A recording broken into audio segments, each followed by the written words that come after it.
This program is recorded and presented by Chippewa Valley Community Television. This is a rebroadcast of the Eau Claire School Board meeting. The audio for this program can be heard on WRFP LP 101.9 FM. Okay. Good evening. Let's stand for the Pledge of Allegiance for tonight's board meeting. I pledge allegiance to the flag of the United States of America and to the republic for which it stands, one nation, under God, indivisible, with liberty and justice for all. All right. Have we complied with the open meetings law notification this night? Yes, we have. Thank you. Please do a roll call to verify quorum. Commissioner Duax. Here. Commissioner Hombach-Boyle. Here. Commissioner Johnson. Here. Commissioner Luganbill. Here. Commissioner Spindler. Here. Commissioner Vu, I understand, is going to be late. And Commissioner Zhang. Here. All right. Thank you. So next on our agenda is the public forum, and you get approximately 4 minutes to speak. We have two here. First, Lynn Christensen, you want to come up, please?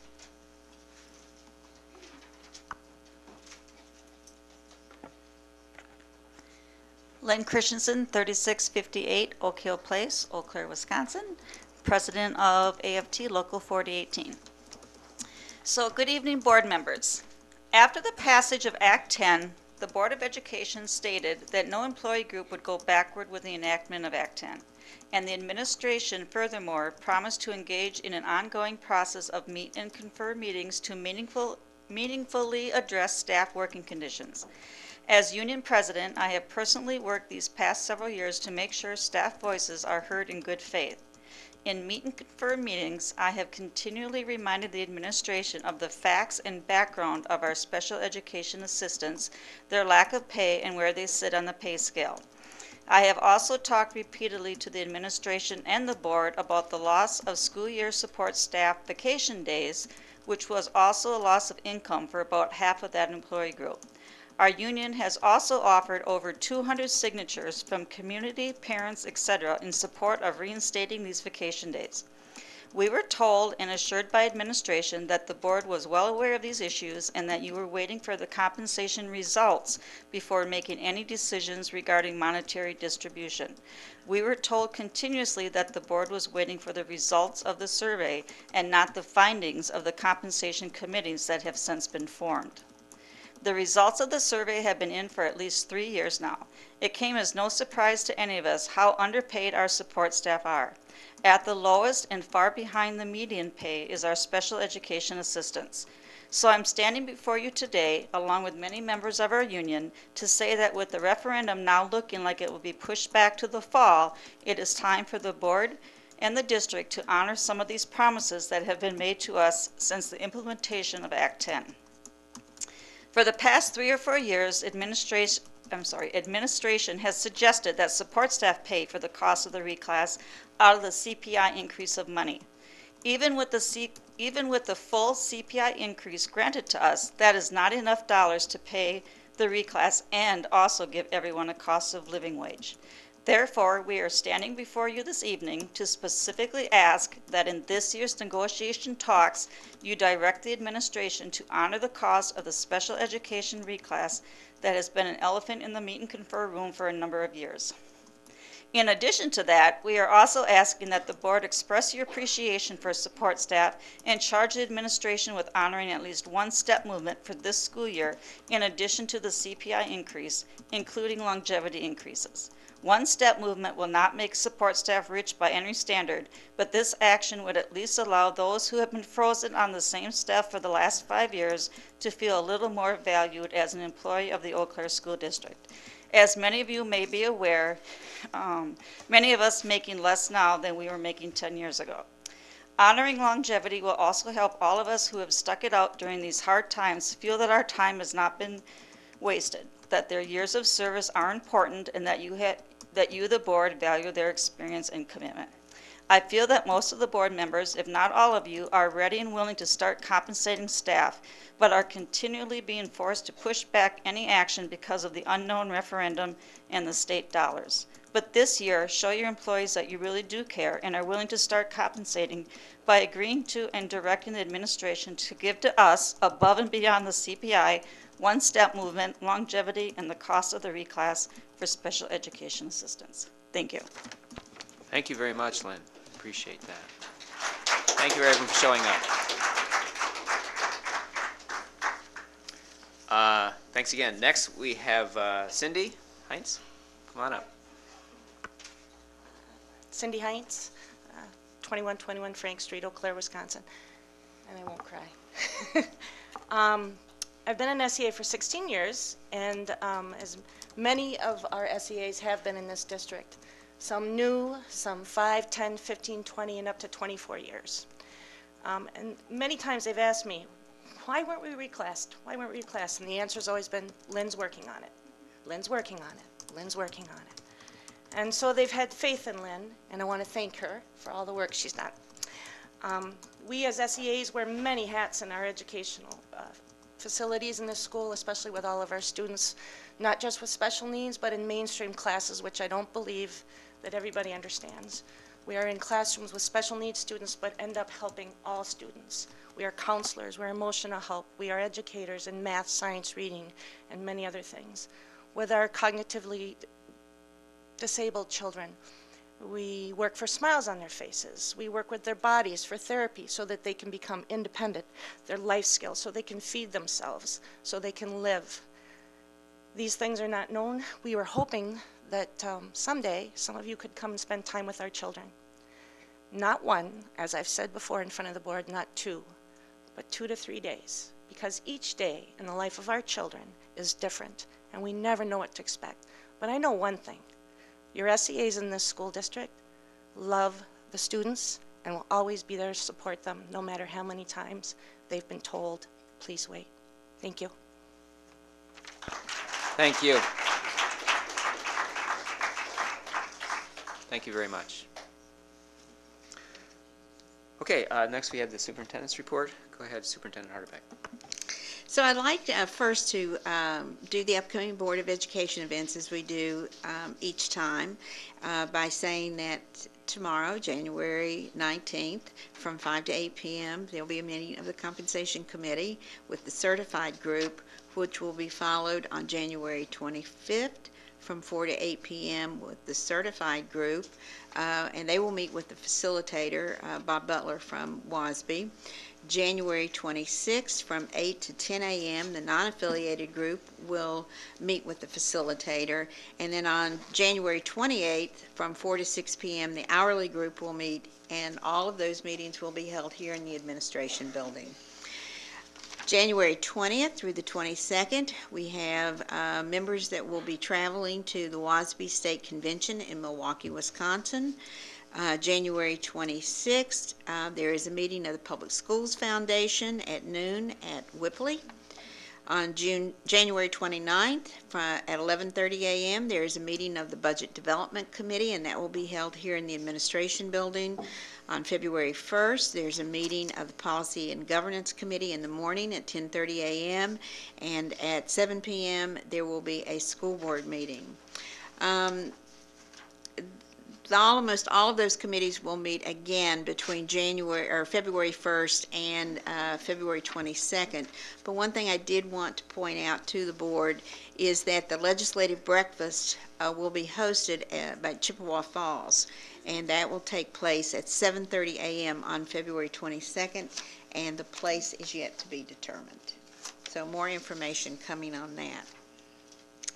So tonight we have some student recognitions, and we want to recognize the Memorial Girls Cross Country team, who were the 2015 state champions.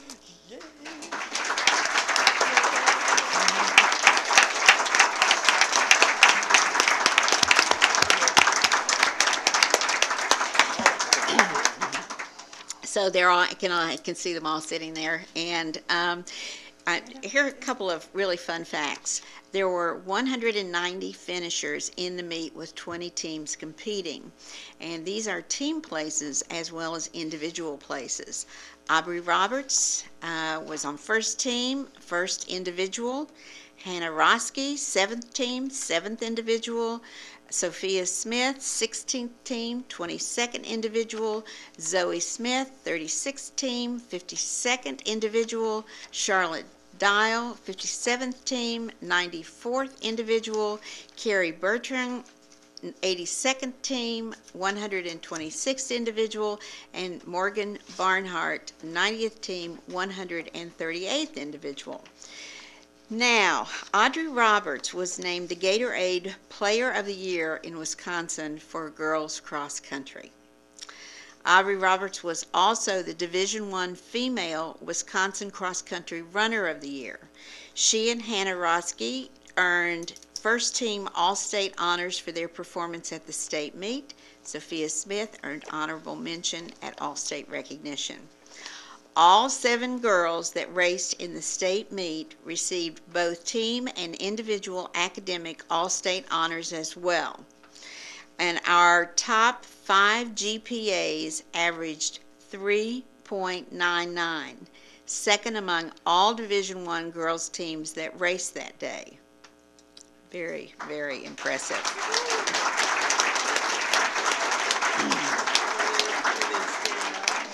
So can all of you stand up and let us, yes, let us see you.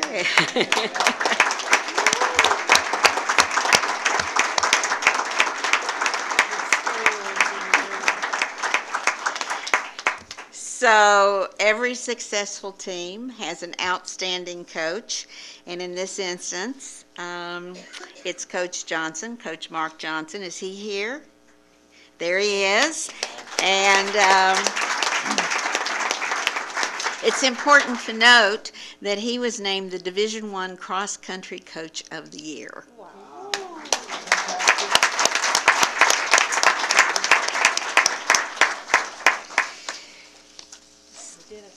So, yeah, really. We also want to recognize tonight Ken Tana. Is he here? Where's Ken? Ken, stand up. Okay, great. He is a junior at Memorial High School, and his parents are Sam and Pat, and he has one older sister, Kate, who I think we've recognized here a couple of times as well. He is a member of the tennis team and the student council, and he's interested in the natural sciences and mathematics, and he plans on becoming a scientist. So why is he here tonight, and why are we recognizing him? Because he scored a perfect 36 on the ACTs.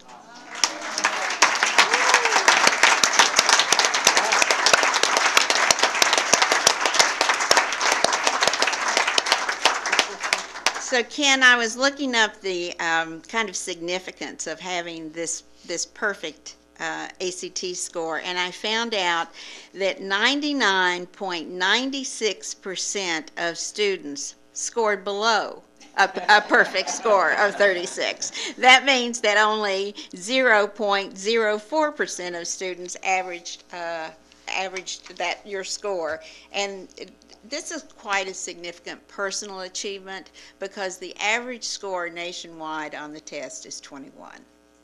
So, very well done. Very well done.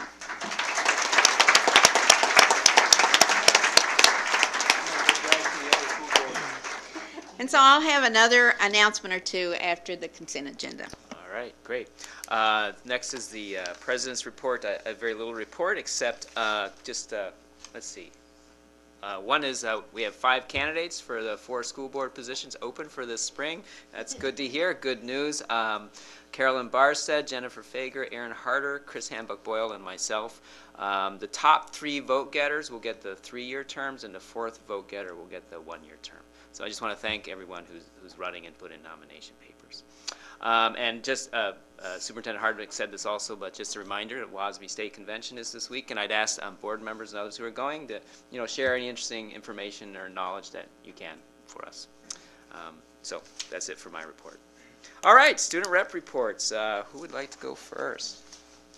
Jason, okay, go ahead. I have two reports for tonight. Today is Martin Luther King Jr. Day, so Memorial commemorated him by having an announcement and having a video being pulled up describing his accomplishments and his missions for civil justice and rights. And the second report is Partners Club was invited by the theater, by the Oakland Memorial Theater class to see the theater performance. And basically what the theater class did is they had short stories and they reenacted those short stories for a few members of the Partners Club. And that was pretty rewarding and that was really cool. Thank you. All right, great. Thank you, Jason. Go ahead, Emily.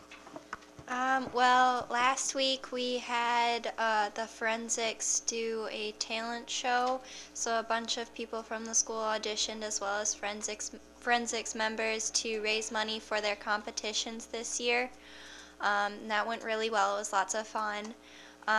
This week is finals week, so everybody's just working on that. And then next week is Winter Carnival, so we're starting our Spirit Days this week because we're missing Monday and Tuesday next week. So today was Pajama Day. So, I wish I had more. right? Great, thank you. Appreciate it. Okay, board reports. I know we had policy and governance. Commissioner Duax, you want to do that? Policy and Governance Committee met this morning for an hour and a half. Well, almost an hour and a half. And we went over policy 221 and 225, and we still had some questions. So next, in 2 weeks, we're meeting with our attorney, and we'd like Commissioner Spindler to be there too, if possible.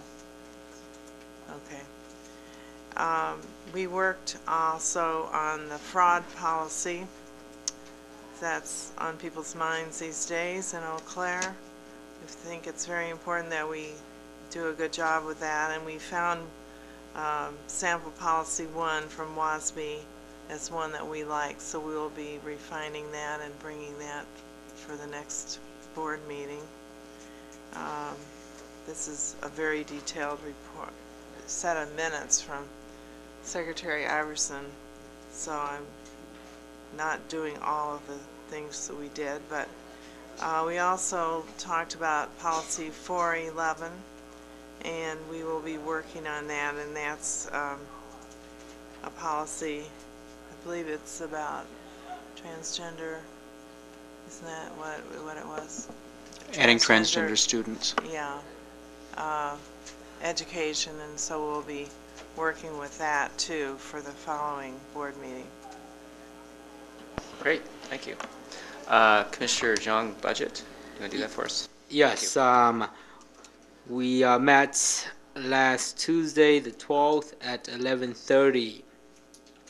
We talked about how the November referendum could, how that could, if successfully passed, how that's going to affect the 16-17 budget. We talked about the timelines to the referendum. We discussed budget areas and ideas to review for cost savings. We discussed the 16-17 board budget goals and priorities and how the budget's going to be affected. We talked about the auditor's report and findings, schedules, and schedule a time for them to come in with the board budget committee. We set up a future date for another meeting. All right, great. Thank you, Commissioner Zhang. And I believe we have a demographic trends and facilities report. Go ahead, Commissioner Johnson. Yeah, so we have the pleasure of having the media there, so you probably already have all read the report in the paper, you know, because it's flashy headline grabbing stuff that interests people. But so it's not a secret we have a capacity, or we're over capacity in 4 of our elementary schools. We've got some breathing room in 4 others, and so the committee started to dig into what to do about that. And so we had previously seen, the different projections on capacity and our enrollment numbers, updated from the APL. And so this last meeting, we had the principals there to tell us what that looked like as a practical matter in their schools. And so that was really enlightening to have some of that direct feedback from the schools or 3 of the 4 schools that are over capacity. And then we kind of brainstormed a list of possible options, which we've had, in the past in other discussions, and just kind of revived that a bit and started creating a pro and con list for all of the different options without eliminating any, realizing that, some are clearly not good options, but, they're possible options. So this next meeting then, we're going to dig further into the pros and cons so that we can narrow down the possible options to realistic options, both for the short and long term. I think, having seen the numbers before, we've heard and we knew that Roosevelt in particular was a problem, but then hearing directly from all of the principals, they really confirmed that Roosevelt is more uniquely a problem than the other schools that are over capacity, and so they need both short-term and long-term relief. So we'll be exploring those more thoroughly. Oh, great. Okay, thank you. Cover it? Okay, all right. And I believe we have a charter report. Go ahead. Good evening. I have the update from the Charter Choice Programming Committee. We met on Tuesday, January 12th from 4 to 6 here at we had a policy celebration because we do now have a School Board Policy 332 Charter Choice Programming Committee. We appointed a committee chair, which is myself. I didn't appoint myself. I thought I better make that clear. We also have to have a little levity at school board meetings, don't you think? We talked a lot about district communication and how we're going to bring the charter choice policy out to staff, out to administrators, to the board, in a way that honors what we're already doing and kind of looks towards the future as well as we look to more relevance for kids and education. So we also talked a lot about our district in the sense that it's recently gone through the systems assessment and our strategic plan, and how charter choice programming and innovation that's built within here will meet our goals and will get us a bright future here in the Eau Claire Area School District. We talked a little bit too about some of the things that are happening in our district right now. The Sam Davey has a group that's interested in implementing STEM. Project Search that's being implemented right now in our district, assisting high school special education students transitioning to the workplace where they work right on site. It's happening in several districts across Wisconsin. And we also spent some time during that meeting talking about our Innovation Zone proposal process, which we will firm up as we work in committee. Also the performance agreement that's built in and that we're responsible within the policy. So that's my report from Charter Choice. Great. And I'm sorry I missed the election of the chair. Yeah. That's probably why you aren't the chair. Yeah. Was there a foundation meeting, Commissioner Dulax? Next week. Okay. All right. Did I miss any then? Okay. Great. Thank you. Good. So legislative update, Commissioner Hamburg-Boyle. I'm not going to spend a lot on the legislative update with legislation. I think we've belabored a lot of that as I report out on that. But we'll be going to the Wisconsin Association of School Boards educational conference in Milwaukee. WASB's there, the Wisconsin Association of School Boards. WASDA's always is there too, which is the Wisconsin Association of School District Administrators. And we also have WASBO there, which would be the Wisconsin Association of School Board Business, the business component. So it's kind of a mix. It's really nice to go, but I'm the delegate that goes to the floor with all the other school districts that are part of debating the resolutions. And we're going to talk about the resolutions tonight as well, so I'm not going to spend a lot of time on a legislative report. But I want people to realize that when we talk about resolutions, and I'd like to get our board more involved in doing resolutions from Eau Claire, because school districts submit resolutions all the time that then are presented at the state level, and then we debate them and vote on whether we're for or against. And they have a 25-member crew that does work with WASB during the year that helps bring these resolutions forward too. So there's 400 and some of us that are there representing as delegates, but they work on them in committee prior to that time. So very much a way of finding our voice as school board members within what's going on with public education in Wisconsin. So I want you to know you're represented, and we're part of that. Does the board have any questions? Okay, we don't have to answer. Usually we don't do discussion on reports. That's okay. Okay, great, thank you. Next, we have the consent resolution. These are items that we vote on all at once unless a board member pulls it for either clarification or discussion. So I would entertain a motion to approve the minutes of December 7th, 2015. Pull that one. I would entertain a motion to approve the minutes of January 4th, 2016. I would entertain a motion to approve the minutes of the closed session, December 15th, 2016. That should be 2015 on there. Correction. I would entertain a motion to approve the minutes of the closed session, December 21st, 2015. I would entertain a motion to approve the minutes of the closed session on January 4th, 2016. I would entertain a motion to approve the financial report of December 2015. I would entertain a motion to approve the gifts in the amount of $9,357.49. Pull it, okay. I was watching you hit that button over there. All right, I would entertain a motion to approve the Human Resources and Employment Report.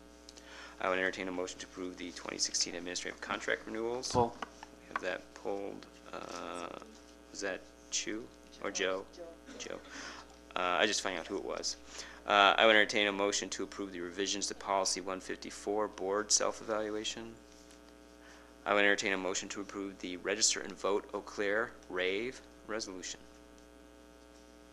Okay, so we need a motion for 7, 3, 4, 5, 6, 7, 9, 11, and 12 with 7.2, 8, and 10 pulled. So moved. I have Second. a motion from, I'll take a motion from Commissioner Johnson, a second from Commissioner Jean. Okay, and we will need a roll call vote on this, please. Commissioner Johnson, Yes. Commissioner Luganbill, Yes. Commissioner Spindler, Yes. Commissioner Jean, Yes. Commissioner Duax, Yes. Commissioner Humbach-Boyle. Yes. All right, great, thank you. So minutes of December 7th, 2015, Commissioner Johnson. Well, I'll move approval, but I have one suggested revision. Okay, we have a motion. Do I have a second for approval? Second. Second, go ahead with the discussion. Under 7.1, the resolution for consideration of Assembly Bill, blah, blah, blah. I wanted to clarify, well, it was motion by Joe, second by me, to adopt a resolution in opposition of Assembly Bill 481. So it's clear in our minutes that we were opposed to that bill. So, should I take that as a motion to amend? Yes, so strike for consideration and substitute in opposition. Do I have a second for that amendment? Second. We have a second from Commissioner Duax to amend it. Did you get that, Secretary Iverson? Okay, so I'll first have a vote for the amendment. All those in favor of that amendment to change that wording? Aye. Aye. Okay, so now we have a motion on the floor for the whole minutes with that amendment. Any discussion? Okay, all those in favor, say aye. Aye. Opposed? All right, great, perfect. Good, I'm glad you pointed that out, thank you. The second one pulled was by Commissioner Johnson, was gifts in the amount of $9,357. I don't know how to rotate on here. Okay. Oh. I rotated it There's a button earlier. somewhere. There is.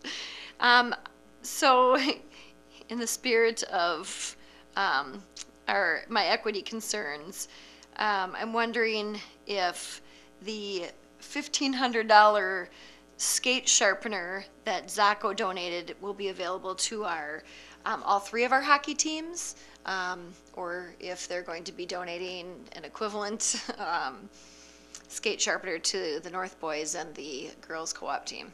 I don't know if anybody can answer that. Anyone on administration can answer that.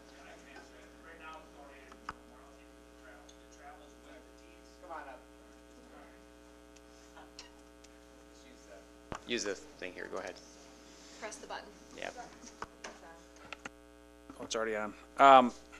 It was donated to the boys team, mainly because it's the one that they currently had was probably bought when the team was founded in 1980 or something like that. And the sharpener travels with the team, so it wouldn't be available really to any of the other teams. But I don't think that anybody would be opposed to donating one to the girls team or to the North team if they requested one or needed one. Could you share that concern with your cohorts at North and see if you can make that happen for the other teams? Absolutely. I'll Thank meet with you. Joe on Wednesday, so no problem. Thank you. All right, great, thank you. Good, so that's the one concern. Okay, so I could use a motion to approve the gifts amount then. So moved. A motion from Commissioner Second. Duax. I have a second from Commissioner Zhang. Any other further discussion on that item? Okay, I think we need a roll call vote on this. Commissioner Johnson, I'll still vote yes. Commissioner Luganville, Yes. Commissioner Spindler, Yes. Commissioner Zhang, Yes. Commissioner Duax, Yes. Commissioner Humbach-Boyle. Yes. All right, great, thank you. And the last item that was pulled was the 2016 administrative contract renewals. Commissioner Luganville? I just wanted to clarify publicly that each of these contracts is for a 2-year term, correct? Aye. Yes, that is correct. Okay, because it wasn't shown there. Okay, any other concerns, questions? Okay, I would accept a motion to approve the 2016 contract, So administrative moved. contracts. I'll take it as a motion, Commissioner Hambuck-Boyle, a second from Commissioner Zhang. Any further discussion? Okay, and I think better do this by roll call vote. Yes. Commissioner Johnson, Yes. Commissioner Luganville, Yes. Commissioner Spindler, Yes. Commissioner Zhang, Yes. Commissioner Duax, Yes. Commissioner Humbach-Boyle. Yes. Great, thank you. All right. And you had a announcement I after do. this? Go ahead. Thank you. So it is my pleasure tonight to announce the new principal of Memorial High School, Trevor Colip. And Trevor, would you stand up?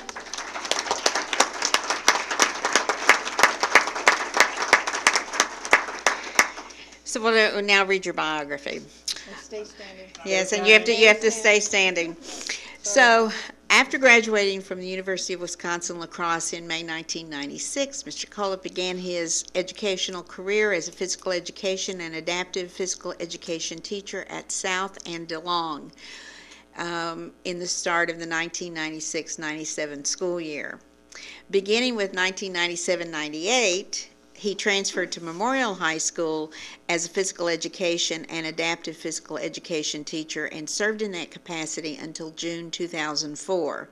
During this time, he also furthered his own education by obtaining a master's degree in educational leadership from Winona State University and served as the department chair and on other building district committees. He was also very involved with Memorial High School student athletes. He served as the head coach of the varsity boys golf team from 1999 to 2002 with 3 state appearances. He was also the head coach of the varsity boys basketball team from 2000 to 2004 with a very successful record and 1 state appearance. Beginning in August 2004, he took the role of Dean of Students at Memorial. As Dean of Students, he successfully worked with students and staff, and in 2005, he became one of the assistant principals at Memorial. He's continued to serve successfully in that leadership role until present. He served as the school's athletic director, managed and developed the building budget, supervised and evaluated staff, and many other administrative duties. So we welcome you as the new principal of Memorial High School, and we look forward to your using your experience and knowledge to lead Memorial students to success. And we're also looking for a smooth transition because we just ask you to keep in mind that your predecessor is only a phone call away.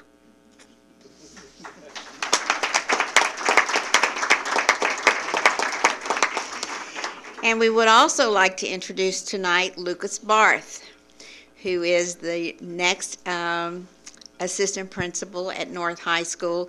And Lucas, it's a pleasure to welcome you back to Eau Claire.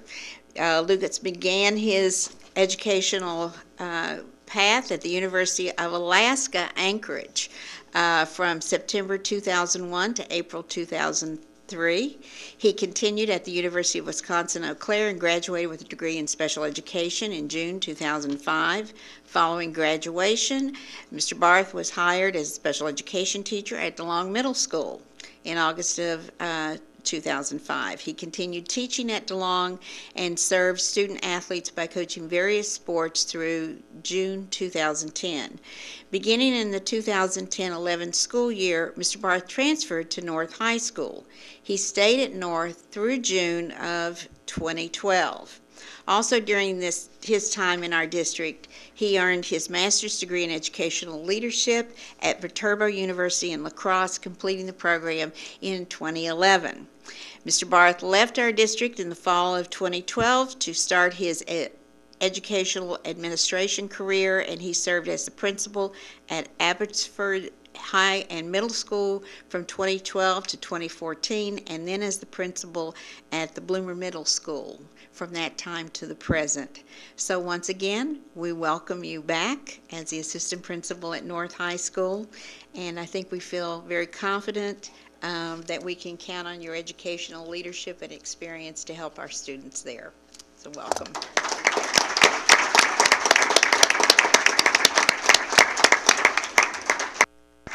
Great, thank you. Thanks for being here. Next, we have individually considered resolutions. First on there is the payment of all bills in the amount of, let's see, I'll read this, $6,097,231.83, and net payroll in the amount of $3,080,049.69 for the period of December 1st, 2015 through December 31st, 2015. I could use a motion to approve that. I move approval. Motion, Commissioner Duack, second. Second. Second for Commissioner Johnson. Any discussion on that? Okay, we'll need a roll call on that, please. Secretary Iverson? Commissioner Johnson? Yes. Commissioner Luganbill? Yes. Commissioner Spindler? Yes. Commissioner Jean? Yes. Commissioner Duax? Yes. Commissioner Hambuck-Boyle? Yes. All right, great, thank you. And second is to approve the WASB delegate resolutions, which Commissioner Hambuck-Boyle mentioned earlier. We had discussed these some last time. First, I'd just like a motion to put it on the floor and see if there's any discussion or amendments or anything. So moved. A motion of Commissioner Hambuck-Boyle. Do I have a Second. second? A second from Commissioner Jean. Any discussions, comments, or amendments you'd like to make to these? Go ahead. Commissioner Jean. I went over these again this afternoon, and if anybody has anything against these, please let me know what they are, because as I go through the rationales, it's very thought out. Commissioner Johnson. I just ask that you keep in mind our discussion of last time on the I guess, broader issues that these very narrow resolutions kind of leave out. Can I comment on, Wendy, when you brought that up the last time, you know, I used to sit on resolutions and as part of the National Education Association Rep Assembly too, and 10,000 people are in the room. And when you sit as a delegate, I'm just going to give you an example. Last year when I was there, was you're in the room with Milwaukee and Eau Claire and Oshkosh, and then all these little districts that are all over the state. And we were in a debate about licensure. Remember when they wanted to have alternative licensures for teachers and yeah. And so when you sit and listen to the smaller school districts who cannot hire and have no one, and they have to provide these positions and they have to do it, that you get you get that perspective of course, as a teacher, you know, it's my profession. I certainly want and so vested in the fact that people should be certified, have the pedagogy, and do all that. But when you hear across the state, which is good for me to get that perspective, that there are small districts hurting and they don't have staff and they can't fill the positions, and there are certain positions in the state right now that can write their own ticket, and these smaller districts can't pay it. So I mean, I'm going to do what that's who I am too. But it's really hard when you hear those stories from across Wisconsin, from other school districts, and I just wanted to give people that perspective. Okay, good. Anything else? Well, good luck, Commissioner Hambuck-Boyle, and I don't know if the alternate will need to go in or not, Commissioner Duax, but do you go in also, or for it? Oh, okay, so just the delegate does. Oh, okay, okay. All right. I think they get lunch. Oh, all right. She gets the lunch without the long meeting. Oh, what a deal. All right. Oh, no, okay. I sat with Chippewa Falls last time. Oh, okay, all right, good. Okay, so we have a motion on the floor. I believe we did the motion, right? On the floor for this. All those in favor of the delegate resolution, say aye. Aye. Opposed? Okay, motion passes. All right, so we'll adjourn to committee. The first on our agenda was policy 221, which is in there. Am I hearing the P&G right, that you really, do you want any discussion, or you just want to take it back next time? We had so many questions that we we want to consult with the attorney again. Yeah, and you mentioned me being there, but that would be 4 board members, which makes it a quorum for the board. As long as it's publicly noticed, you're allowed. But you still have, you have to notice it as a board meeting, basically. And policy 225 too, we'd like to withdraw Oh, from the okay. agenda. I certainly didn't see as many issues from that, but, okay. I think there was just One issue to look at for that one? Okay.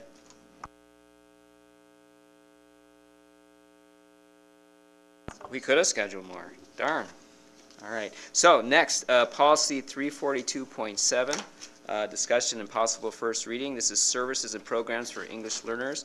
Would any of the P&G members want to summarize that or give us an idea of, I assume this is driven by legal reasons or regulatory reasons for doing that? You want to discuss it at all, anybody, or give an overview? Or I can read the major points if you would want me to do that. Can I ask a question first? Go ahead, Commissioner. We typically have it just in one color, and now we have it in 2. I'm wondering what the green.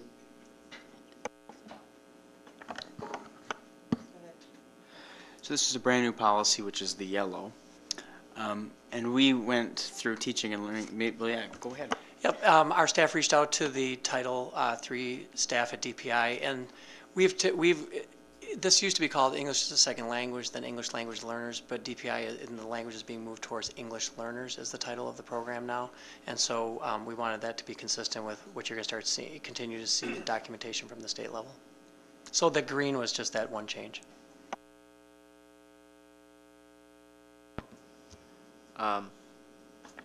Commissioner Hambuck-Boyle. And we knew it's new. We had a policy review, and there's several new policies that we have to have. And you'll see this more often. It'll all be yellow because it's a brand new policy. So green is a modification to the new policy. Okay, I understand that. All right, I can handle that. Anything else?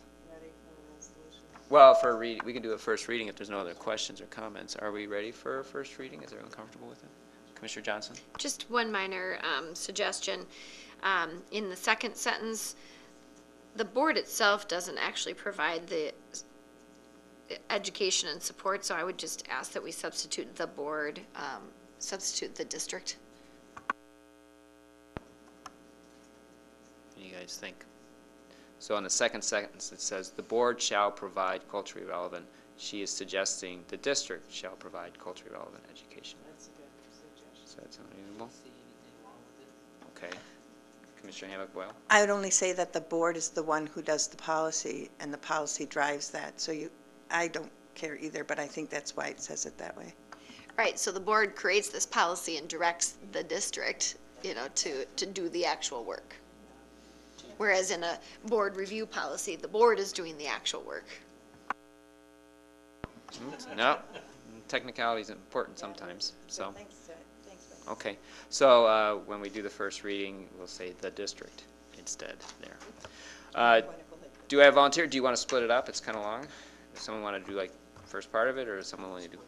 Okay, who would take the first paragraph for me here? I will. Okay. I'll get done with Commissioner Hambuck-Boyle. Yeah. First paragraph. Services and programs for English learners 342.7. The school board recognizes that within the district there are students whose primary language is not English. The district shall provide culturally relevant educational and support services for these students to help them acquire English language skills that will enable them to function successfully in all English language speaking classrooms and help them meet established academic standards. The degree of curricular and instructional modification or accommodation, the type of support services, and their duration shall be determined individually based on student need. Thank you. Could I have the next person, someone volunteer to do the next paragraph? The Director of Academics, working in conjunction with the district administrator and/or the Executive Director of Teaching and Learning, shall have primary responsibility for the administration of the district's services and programs for English learners, ELS, including making all required applications and reports, providing school and district level evaluation and compliance data, as well as implementing and monitoring board-approved procedures for 1, identifying and classifying students who are ELs, including conducting the initial and subsequent annual assessment of English proficiency. 2, identifying appropriate placements, support services, and accommodations for ELs. 3, obtaining parent or guardian consent for placement. 4, issuing parent and guardian notifications. 5, exiting students from language instruction, education, and services. 6, implementing other testing and assessment of ELs. And 7, maintaining required documentation related to newly enrolled ELs. Perfect. Excuse me, Commissioner Dux and Commissioner Boyle, could you turn off your mics, please? Commissioner John can go. Additional procedures may be developed by the administration provided they are consistent with applicable laws, this policy, and related board-approved procedures. Okay, that's all you're going to do? I want to make you guys do something. All right, I'll read the next. Oh, go ahead, Commissioner Lugan, your lights go on. The administration is responsible for 1, implementing a pedagogically sound instructional plan designed to assist EL students to make progress on established achievement objectives, and 2, providing for the periodic evaluation of the effectiveness of that plan, reporting on such evaluations to the board. All right, I'll read the last one. The district student non-discrimination policy applies in full force to all services or programs offered for English learners. The district shall not engage in any unlawful discrimination in regard to such services or programs. And there are some referenced statutes there. Okay, great. So we'll bring this forward next time. All right. Yes? My apologies for reading too much. That's fine. I'm glad someone's willing to. Great. I didn't. So anyone in a public forum for this after the report? Okay. All right. Next, we have the discussion, possible first reading of 447.1, staff use of physical force, restraint, and seclusion. And I assume again, this is another one that we are required to regulations requiring to produce this. Is that accurate? Okay. It's an update from the 2010 policy. From 2010? Okay, okay. Any comments from P&G or anyone else or questions about this one?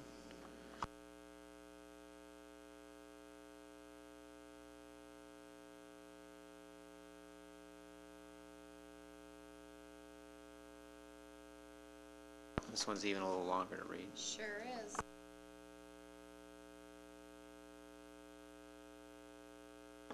Commissioner Boyle. I just wanted to say, as far as policy governance, you can see that this one has been an old policy that's been amended and changed. And I know you saw that, but it's a little different than building new policy, although there's a lot of changes. It's significantly longer. Yep. Yeah.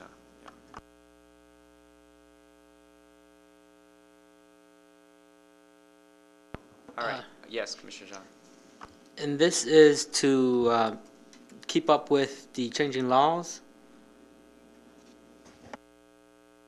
And it's defining it more because of there's just more things that keep kids safe that we're responsible for. So are we that far behind to where it was a blur and now it is almost 2 pages? Well, Robin Kriego helped us with this. There are a lot of laws and protocols for this. Good, thank you. Thanks, Robin. Yes. I'm going to guess that the practice has been compliant with the law for some time, and that the board just hasn't been updated their policy. I think that you know, they've been very clear, because the new seclusion and restraint laws have been, I mean, they're very well known, and I know the district has been compliant. It's just a matter of the board getting its act together. Nice way to put it. All right. Okay, so I don't know, Joe, you want to start? We'll cut across here, just, I don't know, about a paragraph at a time or so. It is a responsibility of school district personnel to assure that students are provided with an appropriate learning environment. The board recognizes that there may be times when a student will engage in dangerous or disruptive behavior that requires immediate attention. In such cases, school personnel shall avoid the use of any unlawful behavioral intervention or any unreasonable and excessively restrictive intervention. Positive behavioral interventions and supports are the district's preferred means of preventing and addressing inappropriate student behavior that does not present a direct threat to safety or to any person's well-being, but that does interfere with the student's learning, the learning of others, or school operations. Commissioner Johnson. Yes, sir. Students shall not be subjected to the use of corporal punishment at any time. Corporal punishment means intentionally inflicting or causing to be inflicted physical pain for the purpose of punishment or as a disciplinary action. It includes, for example, paddling, slapping, or prolonged maintenance of physically painful positions. Subject to the limitations identified below regarding the use of restraint and seclusion, a school official, employee, or agent may use reasonable and necessary force under the following circumstances: to quell a disturbance or prevent an act that threatens physical injury to any person, to obtain possession of a weapon or other dangerous object within a student's control, for the purpose of self-defense or the defense of others, for the protection of property, to remove a disruptive student from a school premises or motor vehicle, or from school-sponsored activities, to prevent a student from inflicting harm on himself, herself, and to protect the safety of others. Commissioner Hammock-Boyle? Turn on your thing. Yep, there you go. A school official, employee, or agent may also use incidental, minor, or reasonable physical contact designed to maintain order and control. Go ahead. Commissioner Dulac. I didn't get my cue. Seclusion and physical restraint as defined by state law shall only be used by, did you read that? Oh. Shall only be used by designated school personnel, and only when the student's behavior presents a clear, present, and imminent risk to the physical safety of the student or others, and it is the least restrictive intervention feasible.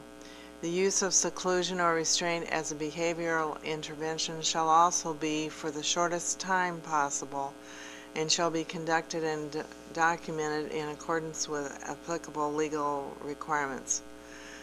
Verbal outbursts and threats do not constitute a threat to physical safety unless the student also demonstrates a means to carry out the threat.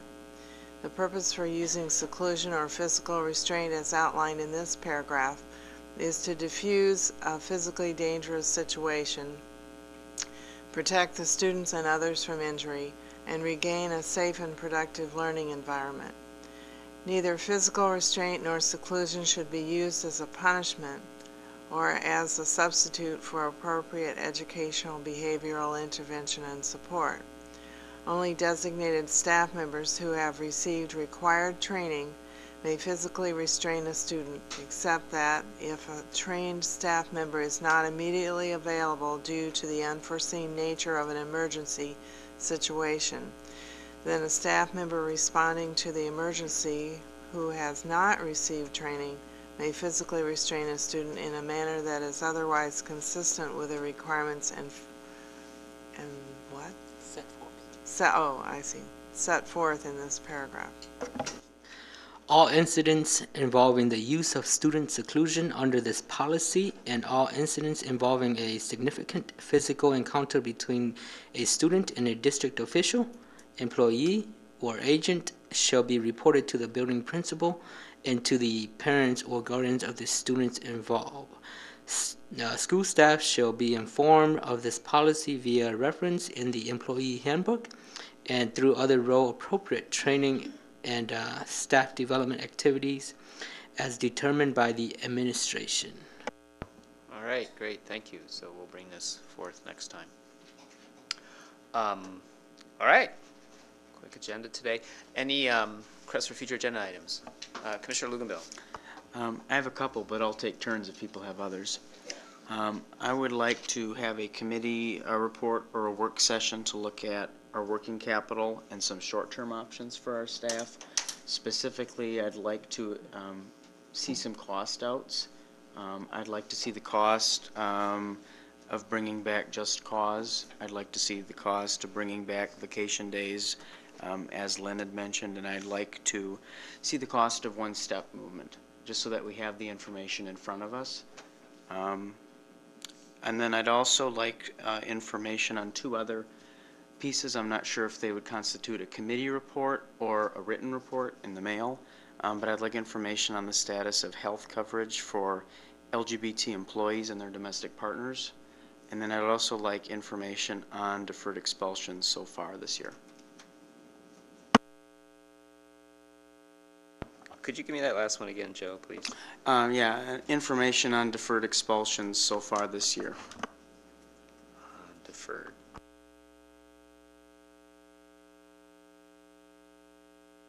Any other agenda items? Commissioner Hambuck-Boyle. Hey, this isn't really an agenda item. I just want to tell everybody that I put Prairie Ridge's Early Learning Schools Fight Against Hunger pamphlet on your desk. Oh, just so okay. you have that informational. Thank you. Others? Commissioner Duax? May we talk about the role of the different board committees and how we're going to do that before we have a next election? Yeah, I think that would be it's a good, I've thought about if we could have a work session or something about that. Yes, I think it's a good that would idea. be I think I have it hopefully on my list. Yeah, but I'll put it down again. We brought it up when you weren't when here, I was gone. But right. I just wanted to get that on the planning document. Doesn't hurt for me to write it down again. And okay, and I had one is it seems like it's been a couple years since we reviewed our legal representation. We regularly get bids and so forth and decide who we're going to use. I think might be time to consider that again. So I'd like to maybe think about, is that about? Okay, so we can talk about that. Okay. All right, anything else? Commissioner Hambuck-Boyle. This has come up in conversation, but I guess I'll do it here, is the conversation of the report on the voucher piece and the effect on our budget, and also now the $12,000 special education scholarship, which is really a voucher, and how that works. I was under the understanding that it was, I guess I didn't understand how deeply. I had a conversation last week about, does it apply to every child with special education needs, a child that has really amazing needs, and a child who may have articulation difficulty? Is that voucher the same for all kids? I mean, I just want some more information on what that looks like and how that affects our budget, because I think that'll come up with some of the referendum discussions. So part of it, you want to learn more about the special ed voucher, and part of it is the effect on our budget. Right, and also well, vouchers in general on our right, budget. And how that affects the budget, because we're asked that all the time, and I guess fact sheet or something, we can start learning more about that. Okay. Great. More than I know. Okay, great. Yeah, yeah. Good. Thank you. All right. Anything else? I think. Okay, we had a lot this time. So that's it. I would take a motion, accept a motion to adjourn for this evening. I have a motion from Commissioner Luganville. I have a second from Commissioner Zhang. All those in favor to adjourn say aye. Aye. Opposed? Motion passes. Thank you. This program is recorded and presented by Chippewa Valley Community Television. Chippewa Valley Community Television is made possible by continuing community support. If you would like to volunteer or make a donation, you can contact us by calling 715-839-5067 or on the web at www.cbctv.org.